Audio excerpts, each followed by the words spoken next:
Good afternoon guys.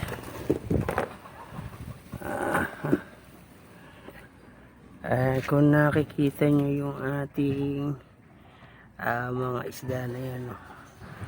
So actually ito yung unang batch nung ikinros natin na mga gapis natin. Ang may anak dito ay yung natin, blue panda at saka AFR na babae.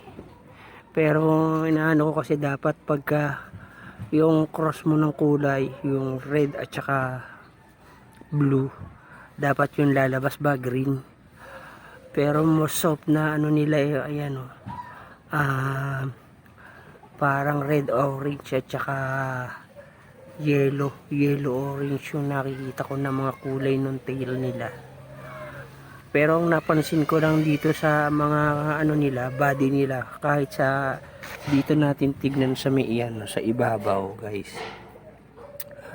parang pansin ko sa kanila yung mga katawan nila, doon nila naman na sa sa blue panda, yung maliliit lang, hindi katulad no AFR na medyo mas malalaki yung size nila bilang gapi. So ayan, red orange.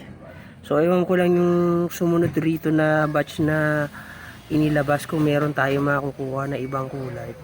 Pero as of now siguro palalakayin ko lang muna sila, at pag tsaka natin i-check kung meron tayo makukuha na magandang o pagka i-binred uli natin sila, may lalabas na mas magandang color pattern o kombinasyon.